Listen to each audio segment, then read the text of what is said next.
প্রিয় শিক্ষার্থীবৃন্দ, আশা করি তোমরা সবাই ভালো আছো। আলহামদুলিল্লাহ আমিও ভালো আছি। দ্বাদশ শ্রেণী অর্থনীতি ক্লাসে আমি তোমাদেরকে স্বাগতম জানাচ্ছি।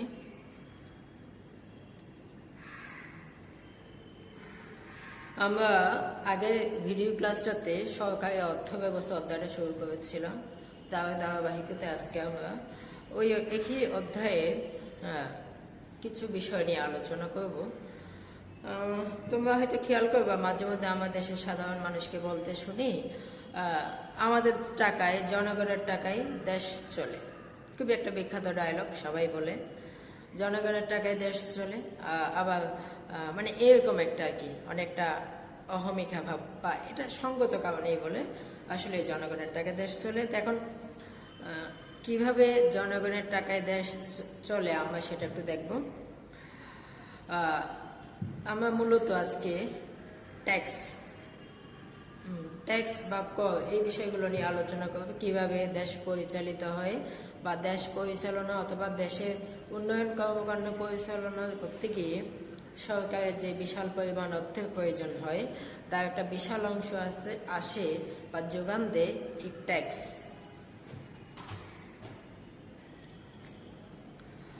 এখন এই ট্যাক্স কি আমরা সেটা জানব। জনগণ যখন সরকারকে বাধ্যতামূলকভাবে কোনো রকম সুযোগ সুবিধা প্রত্যাশা না করে অর্থ প্রদান করে, তখন মূলত তাকে ট্যাক্স বলা হয়। স্বাভাবিকভাবে আমরা এটা বলি আর কি। অর্থাৎ বাধ্যতামূলক প্রদেয়, এই ট্যাক্সটা বাধ্যতামূলক দিতে হয়, তবে কিছু নিয়ম সাপেক্ষে। সবাই বাধ্যতামূলকভাবে নিয়ম সাপেক্ষে সবাই অনেক ট্যাক্স দিতে হয়, এবং এই ট্যাক্সের টাকায় সরকারি আয়ের একটা বিশাল অংশ আসে। আর এটা দিয়ে সরকার রাষ্ট্র পরিচালনার ক্ষেত্রে প্রয়োজনীয় ব্যয় এবং দেশের উন্নয়ন কর্মকাণ্ড পরিচালনা করে থাকে। এজন্য আমরা সাধারণ মানুষ বলে আমাদের টাকা দেশ চলে। আসলে এটাই এভাবেই আমাদের টাকা দেশ চলে। মূলত বিষয়টা হচ্ছে এইটাই, ট্যাক্সের টাকায় দেশ চলে। কথাটা আসলে সত্যি। এখন আমরা ট্যাক্সের কিছু বৈশিষ্ট্য বলতে পারি। ট্যাক্স জনগণকে বাধ্যতামূলকভাবে দিতে হয়। ট্যাক্সের বিপরীতে জনগণ সরকারের কাছ থেকে কোনো সুযোগ সুবিধা প্রত্যাশা করতে পারে না, এবং ট্যাক্স এর আইনগত বৈধতা আছে। সুতরাং সংজ্ঞাটা আমরা কিভাবে বলতে পারি? সরকারকে জনগণ কর্তৃক বাধ্যতামূলক প্রদেয়ই হলো কর, প্রদেয় অর্থই হলো কর। অর্থাৎ জনগণ কোনো সুযোগ সুবিধার প্রত্যাশা না করে সরকারকে বাধ্যতামূলক যে অর্থ প্রদান করে, অথবা কোনো সুযোগ সুবিধা বিনিময় ব্যতীত সরকার জনগণ থেকে যে বাধ্যতামূলক অর্থ আদায় করে, যা আইনগত বৈধতা আছে, তাকেই মূলত ট্যাক্স বলা হয়। আমি একটু সংজ্ঞাটা হোয়াইট বোর্ডে লেখার চেষ্টা করব।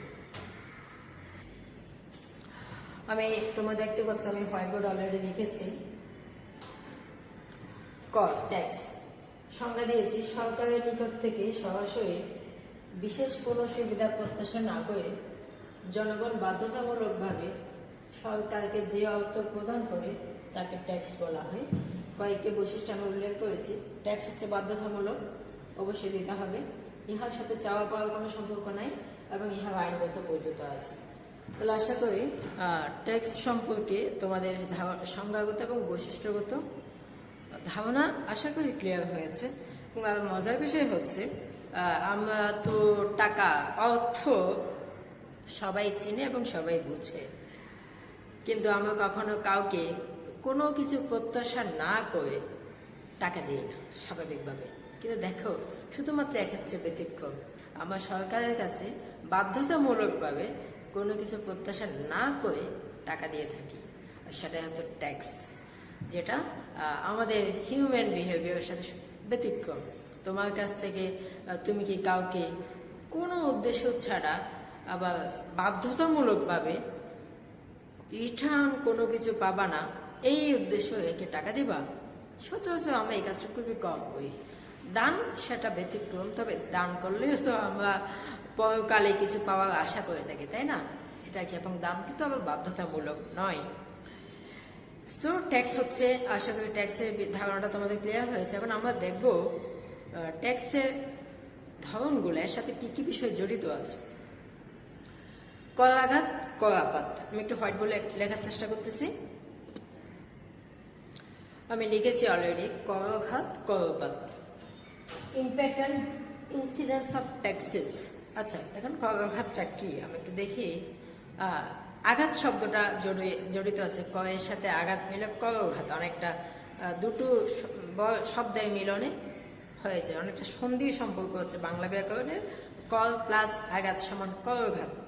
এবার দেখি তাহলে যিনি বা যে ব্যক্তি বা প্রতিষ্ঠান কর দেন তাদেরকে আমরা করদাতা হিসেবে ধরে নিই। তাহলে করের প্রাথমিক আঘাতকেই মূলত করাঘাত বলা হয়। লিখে দিয়েছি, করের প্রাথমিক আঘাতকেই করাঘাত বলা হয়। যে করদাতা ব্যক্তি বা প্রতিষ্ঠানকে করের প্রাথমিক ভার বহন করতে হয় এবং এই ঘটনাকেই করাঘাত বলা হয়। তো সংজ্ঞা হিসেবে বলা যায়, করের প্রাথমিক আঘাতকে করাঘাত বলা হয়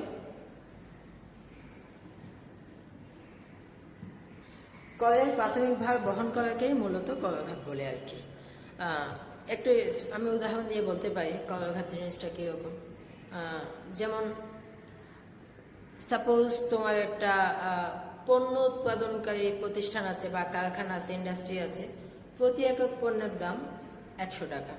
এখন সরকার যদি 5% ট্যাক্স আরোপ করে তাহলে ওই প্রতি একক পণ্যের দাম হয়ে যাবে 105 টাকা। এই 5 টাকাটা প্রাথমিকভাবে তোমাকেই বহন করতে হবে এবং এটাই হচ্ছে করাঘাত। অর্থাৎ করের প্রাথমিক ভারটা তোমাকেই বহন করতে হচ্ছে বা উৎপাদনকারী প্রতিষ্ঠানকেই বহন করতে হচ্ছে। সুতরাং আসলে আমরা করাঘাত সম্পর্কে জানলাম। করের প্রাথমিক আঘাতকে করাঘাত বলা হয়। উৎপাদনকারী ব্যক্তি বা প্রতিষ্ঠান যার উপর কর ধার্য করা হয়েছে বা করদাতা প্রাথমিকভাবে করের যে ভার বহন করে তাকে করাঘাত বলা হয়। এখন আমরা করপাতের দিকে দৃষ্টিপাত করব, দেখি। করপাত, করের চূড়ান্ত ভার বা আঘাত বহন করাকেই করপাত বলা হয়। তাহলে করের প্রাথমিক ভারকে যদি করাঘাত বলা হয়, চূড়ান্ত ভারকে করপাত বলা হয়। এখন প্রশ্ন হচ্ছে, করাঘাত থেকে করপাত কিভাবে হয়? আচ্ছা, বিষয়টা একটু আগে যে আমি বললাম, একটা উদাহরণ দিলাম। তোমার প্রতিষ্ঠানে প্রতি একক উৎপাদিত পণ্যের উপর যদি 5% ট্যাক্স আরোপ করা হয়, তাহলে করের প্রাথমিক আঘাতটা তোমার উপর বা প্রতিষ্ঠানের উপর এসে পড়তেছে, সেটা তোমাকেই বহন করতেছে। এখন তুমি দেখলা যে না, এই করটা তুমি নিজে কেন দেবা?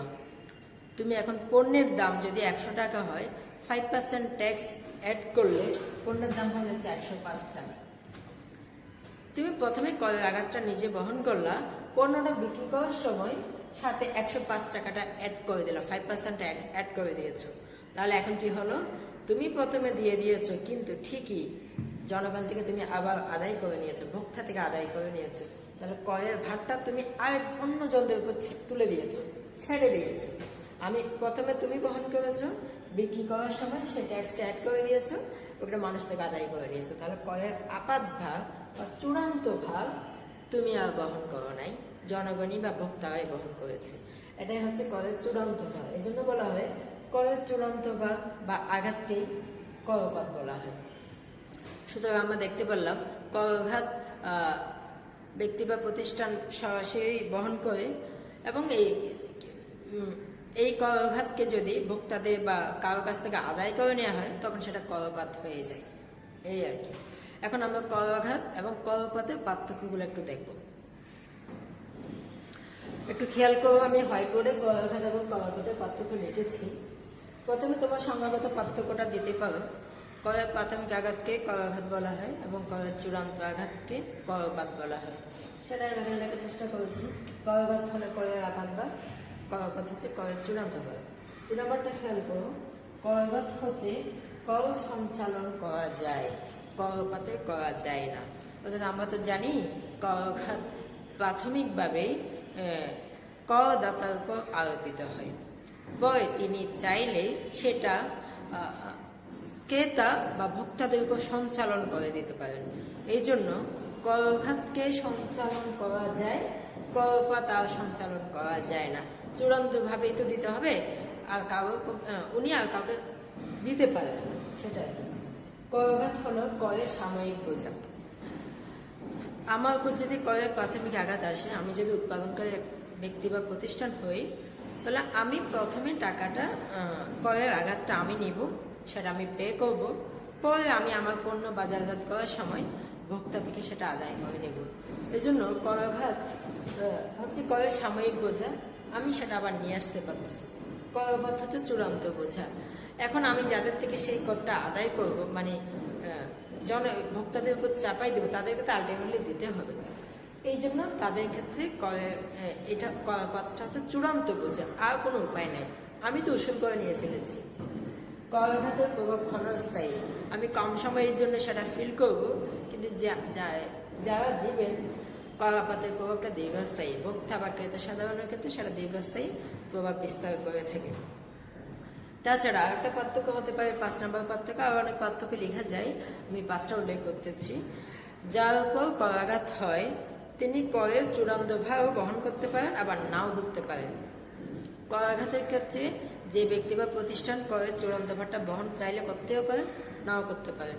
কিন্তু করাঘাতের ক্ষেত্রে অবশ্যই যে ব্যক্তি বা প্রতিষ্ঠানের উপর আরোপিত হবে তাকে করের চূড়ান্ত ভারটা বহন করতে হবে। তাহলে আমরা ট্যাক্স কাকে বলে বা কর সম্পর্কে জানলাম, বৈশিষ্ট্য জানলাম। এখন করাঘাত করপাত সম্পর্কে জানলাম। এবার আমরা ফি সম্পর্কে একটু জানার চেষ্টা করব। আমি লিখেছি কর ও ফি এর পার্থক্য। একটু আগে আমরা কর সম্পর্কে জেনেছি। কর হচ্ছে বাধ্যতামূলকভাবে দিতে হবে, করের বিপরীতে কোনো সুযোগ সুবিধা প্রত্যাশা করা যাবে না এবং আইনগত বৈধতা আছে। এখন ফি এর ক্ষেত্রে পার্থক্যটা হচ্ছে, ফি এর ক্ষেত্রে তুমি বা জনগণ সুযোগ সুবিধা সরকারের কাছ থেকে প্রত্যাশা করতে পারে এবং সরকার সুযোগ সুবিধা দিতে বাধ্য। অর্থাৎ নির্দিষ্ট কোনো সুযোগ সুবিধা দেওয়ার প্রেক্ষিতে জনগণ সরকারকে যে অর্থ প্রদান করে বাধ্যতামূলকভাবে, সেটাই হচ্ছে ফি। অর্থাৎ ট্যাক্স এবং ফি এর মূল পার্থক্য হচ্ছে, ট্যাক্সে কোনো সুযোগ সুবিধা প্রত্যাশা করা যাবে না বা সরকার তোমাকে কোনো সুযোগ সুবিধা দিবে এরকম কোনো বাধ্যকতা সরকার নাই। কিন্তু ফি এর ক্ষেত্রে অবশ্যই বাধ্যকতা আছে, তোমাকে অবশ্যই সরকার নির্দিষ্ট ফি এর বিপরীতে নির্দিষ্ট সুযোগ সুবিধা দিয়ে থাকবেন। সুতরাং আমরা এখন পার্থক্যটা বলতে পারি। সংজ্ঞাগত পার্থক্য তো শেষ হলো, এখন তারপর এখন সংজ্ঞাগত ট্যাক্স এবং ফি এর সংজ্ঞাগত পার্থক্যটা তোমরা লেখার পরে এখন লিখতে পারো, সরকার ট্যাক্সের বিপরীতে কোনো সুযোগ সুবিধা প্রত্যাশা করা যায় না, কিন্তু ফি এর বিপরীতে সুযোগ সুবিধা প্রত্যাশা করা যায়। এটা হচ্ছে সবচেয়ে গুরুত্বপূর্ণ পার্থক্য আর কি। আমি লিখেছি, তুমি একটু দেখো। সরকার জনগণের কাছ থেকে সুযোগ সুবিধা প্রদানের শর্ত ছাড়া বাধ্যতামূলকভাবে যে অর্থ আদায় করে তাকে ট্যাক্স করে। পক্ষান্তরে কোনো বিশেষ সুবিধার বিপরীতে সরকার ভোক্তার নিকট থেকে যে অর্থ আদায় করে তাকে ফি বলা হয়। তাহলে দেখা যাচ্ছে ট্যাক্সের বিপরীতে সুযোগ সুবিধা দেওয়ার কোনো শর্ত নাই, কিন্তু ফি এর বিপরীতে অবশ্যই সুযোগ সুবিধা দিতে হবে। তাহলে 2 নম্বর পার্থক্য তোমরা লিখতে পারো, ট্যাক্সের সাথে সুযোগ সুবিধার কোনো বাধ্যবাধকতা নেই, কিন্তু ফি এর ক্ষেত্রে নির্দিষ্ট ফি এর বিপরীতে অবশ্যই সুযোগ সুবিধা দিতে হবে। তারপর 3 নম্বর পার্থক্য হতে পারে, ট্যাক্স হচ্ছে সরকারি আয়ের নিশ্চিত উৎস, অর্থাৎ সরকার ট্যাক্স থেকে অবশ্যই আয় করে থাকে। কিন্তু ফি, যার প্রয়োজন সে তো নির্দিষ্ট ফি নিয়ে সুযোগ সুবিধা নিবে, আবার যার প্রয়োজন সে নিবে না। এই কারণে বলা হয় ফিটা সরকারের আয়ের অনিশ্চিত উৎস। এখন আমরা নানা রকম ট্যাক্সের উদাহরণ দিতে পারি, যেমন আমরা উদাহরণটা একটু বলতে পারি। আয়কর, সম্পত্তি কর, দ্রব্য কর, এগুলো হচ্ছে ট্যাক্সের উদাহরণ। আর ফি হচ্ছে কোর্ট ফি হইতে পারে, লাইসেন্স ফি হইতে পারে, রেজিস্ট্রেশন ফি হইতে পারে। এগুলো সবগুলো তোমরা জানো। পরীক্ষার জন্য যে একটা ফি দেয় না, রেজিস্ট্রেশন ফি, সেই ফি এর বিপরীতে তোমরা পরীক্ষা দাও, সরকার থেকে সেবা গ্রহণ করো। দেখো, এটা হচ্ছে ফি এর সর্বোৎকৃষ্ট উদাহরণ, যেটা তোমাদের সাথে সম্পৃক্ত। সুতরাং আমরা কর এবং ফি এর সংজ্ঞা জানলাম, পার্থক্যটাও জানতে পারলাম। এখন আমরা দেখব, আমি হোয়াইট বোর্ডে লিখছি প্রত্যক্ষ কর এবং পরোক্ষ কর, ডিরেক্ট ট্যাক্স এবং ইনডিরেক্ট ট্যাক্স। কর সঞ্চালনের উপর ভিত্তি করে, অর্থাৎ করাঘাত এবং করপাতের উপর ভিত্তি করে ট্যাক্সকে দুভাগে ভাগ করা যায়। একটা হচ্ছে ডিরেক্ট ট্যাক্স বা প্রত্যক্ষ কর, আর একটা হচ্ছে ইনডিরেক্ট ট্যাক্স বা পরোক্ষ কর। এখন প্রত্যক্ষ কর কি? আচ্ছা আমরা একটু দেখি। করদাতা যদি সরাসরি সরকারকে কর প্রদান করে থাকে তাকে মূলত প্রত্যক্ষ কর বলা হয়। অর্থাৎ করদাতা প্রত্যক্ষভাবে সরাসরি সরকারকে যে কর বা অর্থ প্রদান করে থাকে তাকে প্রত্যক্ষ কর বলা হয়। এক্ষেত্রে দেখো, প্রত্যক্ষ করের ক্ষেত্রে আমরা যে একটু আগে বলেছিলাম করঘাত এবং করপাত দুটোই কিন্তু একজনকেই বহন করতে হয়। অর্থাৎ প্রত্যক্ষ করের সবচেয়ে উল্লেখযোগ্য উদাহরণ হচ্ছে আয়কর। তোমরা হয়তো অনেকেই জানো ইনকাম ট্যাক্স বলো আর কি, তাই না? আমরা বিভিন্ন মুভিতে নাটকে ইনকাম ট্যাক্স অফিসারদের ব্যাপক একটা মহড়া দেখতে পাই এবং এটা খুব সবাই একটা লোভনীয় সিন থাকে আর কি, সুন্দর লাগে, কেমন জানি একটা ক্ষমতা ক্ষমতা ভাব। ইনকাম ট্যাক্স আইডি কার্ড দেখিয়ে বলে ইনকাম ট্যাক্স অফিসার, এরকম বলে বড় বড় রাজনৈতিক নেতা বা ব্যবসায়ীদের ঘরে গিয়ে রেড দেয়, যেটা দেয় আর কি তোমার মুভি বা নাটকে দেখো। আয়কর, আয়ের উপর যে কর দেওয়া হয় সেটা হচ্ছে মূলত আয়কর। আমার আয়ের উপর যে কর দেওয়া হবে, আমার যে ইনকাম, ইয়ারলি ইনকাম, বার্ষিক ইনকাম, সেই ইনকামটা যদি আয়সীমা, করমুক্ত আয়সীমার চেয়ে বেশি হয়ে যায়, মানে করমুক্ত আয়সীমা অতিক্রম করে, তখন আমাকে ট্যাক্স দিতে হবে। সেটা আমাকেই দিতে হবে, আর এটাকে বলা হয় প্রত্যক্ষ কর। অর্থাৎ প্রত্যক্ষ করের উৎকৃষ্ট উদাহরণ হচ্ছে আয়কর। প্রত্যক্ষ কর ক্ষেত্রে করঘাত এবং করপাত একই ব্যক্তিকে বহন করতে হয়। আচ্ছা, পরোক্ষ কর।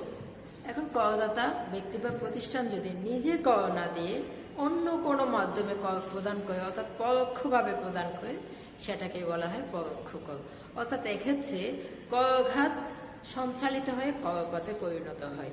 অর্থাৎ ওই যে একটু আগে বললাম, উৎপাদনকারী প্রতিষ্ঠান বা যদি নিজের উপর যেই ট্যাক্সটা আসে সেটা যদি ভোক্তা থেকে আদায় করে তখন করপাত হয়ে যায়, আর তখন সেটাকে পরোক্ষ কর বলা যায়।